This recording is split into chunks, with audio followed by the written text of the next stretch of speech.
Aula número 23, voltamos aqui dentro de contrato de trabalho e podendo falar algumas coisinhas interessantes para vocês aqui acerca desse tema.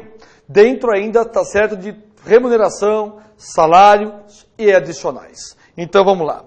Importante saber aqui, gente, a súmula número 354. Súmula 354, gorjeta. O que você deve lembrar acerca de gorjeta? Gorjeta é o pagamento feito por terceiros. Esses terceiros, eles podem ser o quê? Muitas vezes, os clientes.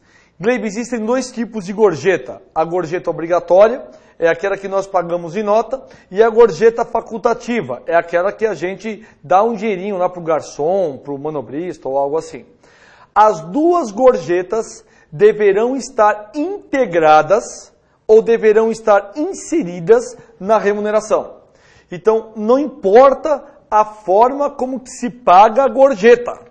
A gorjeta, ela deve existir ou deve ter incidência na remuneração. Agora grava isso. O examinador de besta, ele não tem nada. Ele só tem a cara e o jeito de andar de besta. Mas de besta, gente, examinador não tem nada. E sabe o que faz o examinador? Ele faz o seguinte, que a remuneração... Legal, a gorjeta integra a remuneração. Aí tá certinho. Senhores, qual que é a ideia aqui? Vamos lá. A gorjeta integra salário. Isso está certo? Isso é falso.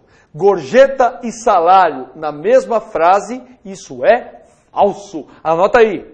Gorjeta e salário, a afirmação sempre é falsa. Nunca se esqueçam disso. O examinador ele faz o quê? A gorjeta integra a remuneração. Tá certo? Aí ele muda. Ele coloca, a gorjeta integra o salário. Falsa. É isso que o aluno tem que ficar atento. E nosso aluno aqui no Jornal dos Concursos, que está tendo um curso completo de direito do trabalho, eles pedem para não falar isso. Mas eu vou falar. Eu vou falar sim. Aqui é um curso completo, gente. Eu sei disso porque eu dou aula em tudo que é cursinho. Tudo é cursinho, dou aula. E lá meu tempo é muito menor. Aqui nós temos um tempo muito maior, então dá para abordar todos os assuntos provenientes desta situação. Então aproveita isso que vocês têm aqui no Jornal dos Concursos, gente. E é cá para nós, hein? É de graça, hein? O que você paga por mês é de graça perto de cursos que tem por aí.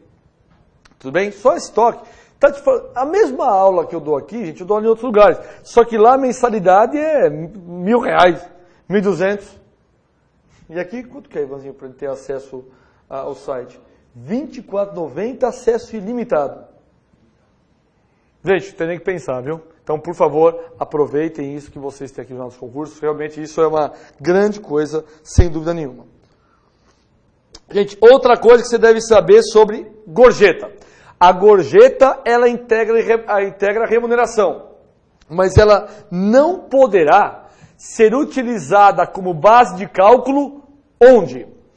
No DSR, no aviso prévio, no adicional noturno e na hora extra. Repetindo, remuneração tem incidência da gorjeta? Tem, só que a gorjeta não integra no DSR, aviso prévio, adicional noturno e, por fim, hora extra. Então lembra disso, que é muito comum também essa questão de ser exigido. Olha só que interessante. Súmula 375. Vamos lá. Vamos imaginar uma situação prática, porque muitas questões, como da FCC, adoram questões de ordem prática. Então lá vai uma. A empresa, muito boazinha, oferece um aumento de 10% a todos os empregados. Então aqui, o Jornal dos Concursos, José Ricardo, fala o seguinte, galera, é o seguinte, eu decidi que eu vou dar aumento para todos vocês de 10% sobre o salário. Então todo mundo vai ter pelo menos 10% de aumento. Isso aqui é uma autonomia que eu estou oferecendo a vocês. Muito obrigado, Zé Ricardo. Todo mundo levanta ele, aquela alegria, tal. Enfim, deixa ele no chão, coitado, se machucou. Mas, gente boa. O nosso governo federal, este governo federal que foi reeleito, ele dá a seguinte lei. O aumento foi a do hoje. Hoje é dia 10. Não é dia 10. Aqui é uma hipótese dada. Dia 10. Dia 11 vem uma lei do governo Federal, dizendo o seguinte: não pode ser dado aumento a nenhuma categoria. Inclusive os aumentos que foram dados este mês devem ser cancelados. Então, peraí, se nós tivermos aumento no dia 10 e essa lei veio no dia 11, nós estamos dentro do mesmo mês. Ou seja, eu vou perder o meu aumento. Aí a pergunta é, o que deve prevalecer? É o aumento que foi dado pela empresa ou é a legislação imposta? Aí você deve pensar, né? Não, Glebe, existe o princípio da primazia da realidade e o princípio da norma mais benéfica ao empregado. No caso de conflito, sempre tem que prevalecer a norma mais benéfica ao empregado, exceto a súmula 375. Gente, se a empresa deu aumento e posteriormente vira uma lei caçando, deixa eu usar esse termo, tá? Caçando, retirando, excluindo esse aumento deverá ser tirado. E aqui não é o Poder Judiciário que irá resolver. Então anota isso, por favor, gente. Infelizmente é verdade. Então nós temos isso, meus queridos, que legislação superveniente poderá cancelar aumentos concedidos pela empresa. Poderá cancelar aumentos concedidos pela empresa. Muito bem. Vamos lá.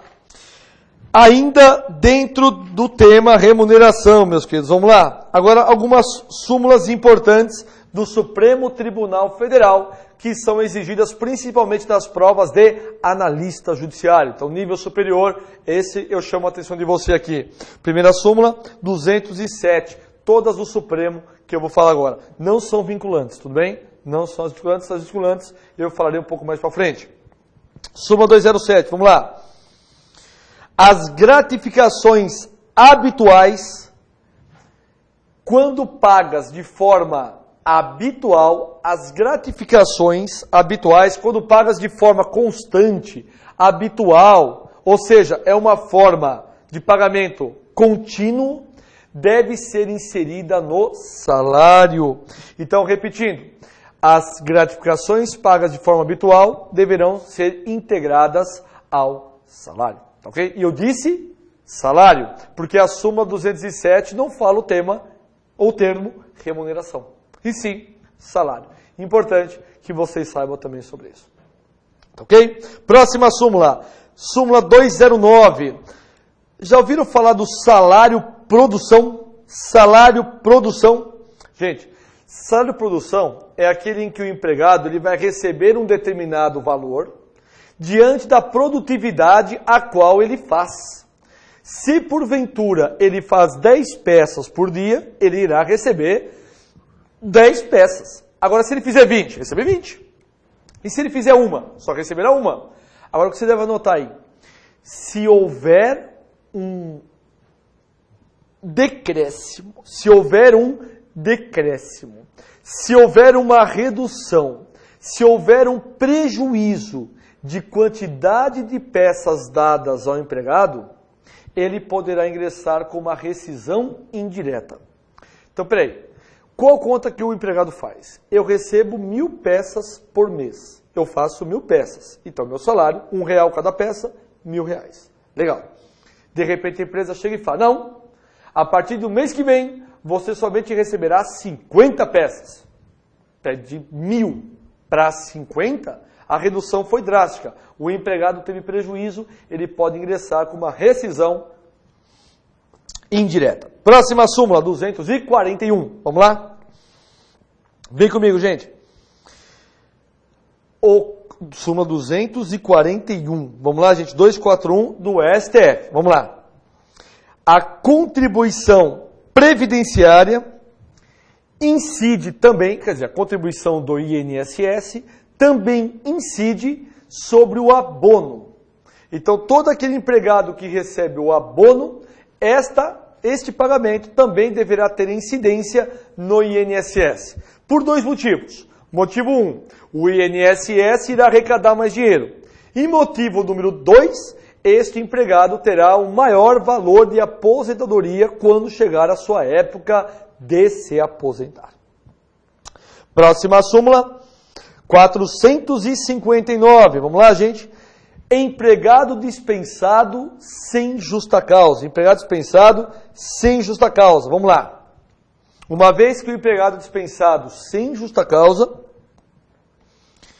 deve ser incluído tanto as gratificações quanto os adicionais, tanto as gratificações quanto os adicionais na sua rescisão. Ou seja, empregado foi dispensado, as gratificações e os adicionais devem ser inseridos no cálculo da rescisão, desde que esta gratificação, desde que estes adicionais sejam habituais. Tá? Então, desde que eles sejam de forma habitual. Muito bem. Súmula 688 do Supremo Tribunal Federal. 688, vamos lá. Eu recebo o 13º. Também deve ter incidência do INSS? Gente, você acha? Vem cá, vem comigo, vem cá. Você acha que o INSS iria dar essa brecha? Iria deixar de cobrar esse empréstimo? De cobrar esse valor? Jamais! Então o INSS também será o que terá incidência no 13º.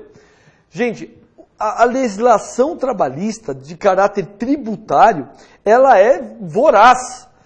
Muita gente diz que é a área trabalhista que prejudica o empregador. Mentira! Eu que estou aqui trabalhando, o Ivan, que é o meu fiel escudeiro que está aqui ao meu lado também trabalhando, nós oferecemos lucro para a empresa. Porque a partir do momento que a gente não oferece lucro, eu e o Ivan, rua. É o mercado, gente. É a vida, é o capitalismo. Porém, meus caros, sabe o que enforca o empregador? É o tributo. Porque eu tenho certeza que mesmo o Jornal dos Concursos, por exemplo, que tem algumas isenções no papel. No papel, porque você sabe que quem faz livros, jornais, tem isenção, algumas isenções, mas é do papel. Mas não tem isenção na tinta, na diagramação, não tem isenção, por exemplo, na distribuição. Então não vale para nada. Ou seja, o que prejudica o empregador, gente, é a incidência tributária. Empregado dá lucro. Se você ganha R$1.000, eu te garanto que você dá no mínimo mais 2.000 de lucro para aquela empresa. No mínimo. Tenho certeza disso. Absoluta. Ou seja, o 13º terá incidência previdenciária. É a súmula número 688. Legal, né? Agora deixa eu voltar aqui para as súmulas do TST. Vamos lá? Diárias de viagem. O que seriam diárias de viagem? Aquele empregado que costumeiramente vai viajar em nome da empresa. Vai para várias cidades do Brasil ou do mundo. E ele recebe uma diária ou uma ajuda de custo. Diária de viagem, ajuda de custo. Cada empresa dá um nome, né? Ajuda de custo, diária de viagem, auxílio ajuda, auxílio... Bom, enfim, não importa o nome. Este valor que você recebe como auxílio de viagem, auxílio, ajuda viagem, não importa o nome. Este valor que você recebe deve ser inserido no salário, sim ou não? Meu amigo. Você não tem a menor dúvida que somente terá incidência no teu salário se esta ajuda de custo ela for igual ou superior a 50% do que você recebe. Então, se você recebe R$1.000 por mês e tem uma ajuda de custo de mais R$600, esses 600 deve ser inserido na remuneração. Então, anota aí, súmula 101, por favor. Somente deverá ser integrado ao salário,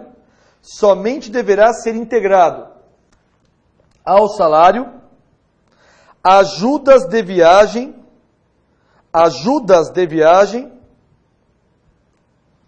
superiores superiores a 50%. Ok? Então, grave esse número, 50%. Vamos lá, 50%. Súmula 115, vamos lá. As horas extras habituais, elas integram o salário? Horas extras habituais, integram ou não o salário? Cuidado com essa pergunta. As horas extras habituais, elas integram a remuneração. As horas extras habituais, repito, integram a remuneração. Grava isso. Grifa remuneração. Hora extra, remuneração. Hora extra, gente, não integra em salário, integra em remuneração. Fechou? Legal. E só para a gente fechar aqui com o grande finale, súmula 139. Adicional de insalubridade. O adicional de insalubridade. A minha pergunta é, ele integra, o seu adicional, a remuneração ou o salário?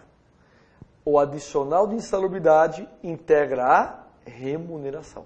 Tá ok? Grava isso. Adicional de insalubridade, 10, 20, 40% sobre o salário mínimo ou sobre o piso da categoria e só integra a remuneração. Foi claro, senhores? Não integra salário. Grava assim, ó. A remuneração é insalubre. O salário não é insalubre. O que é insalubre? É a remuneração. Faz mal para mim. Eu sei que não faz, mas eu ganho tão pouco que faz mal a mim. Então lembra disso. Fechou? Senhores e senhoras, fechamos a aula 23. Agora vamos dar sequência. Dentro da aula 24, que você vai ver na sequência, eu vou terminar a parte teórica de contrato de trabalho, como rescisão e também o aviso prévio. Tá ok? E eu espero você nas próximas aulas. Muito obrigado e vamos na sequência. Vamos estudar. Fui!